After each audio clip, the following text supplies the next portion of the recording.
Adriaan Wettard est né en 1880 dans une pauvre famille de paysans horlogers du Jura. Un milieu qu'il ne reniera jamais, bien au contraire. Mais il sent bien que ce n'est pas là qu'est son destin.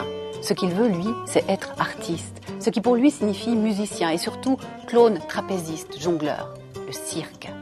Alors, littéralement à la force du poignet, il va se forger une destinée qui, de son petit village jusqu'au fin fond de la steppe hongroise, des scènes les plus prestigieuses de l'Europe entière, va l'amener à jouer pour des paysans, pour la reine d'Espagne, pour tous ceux qui veulent, avec lui, faire du cirque le plus beau moment du monde.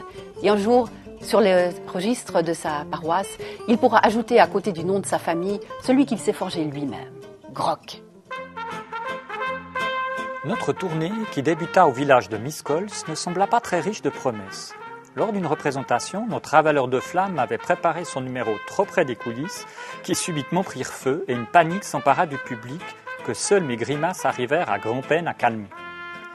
Nous présentâmes successivement dans 6 localités voisines notre programme d'avalage de feu, de danse, de cordes, d'acrobatie et de musique, et chacun de nous, tant bien que mal, réussissait à gagner 4 florins par soirée.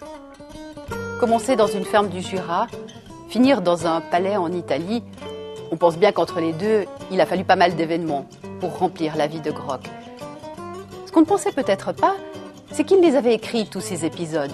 Les glorieux, les fantasques, les merveilleux, les incroyables. C'est vrai, quelquefois on se dit qu'il exagère peut-être un petit peu. Mais pourquoi pas?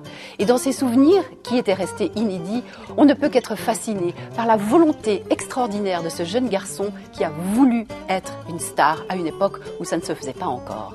Alors, à travers le temps, plus de 50 ans après sa mort, c'est encore un merveilleux spectacle qui nous invite.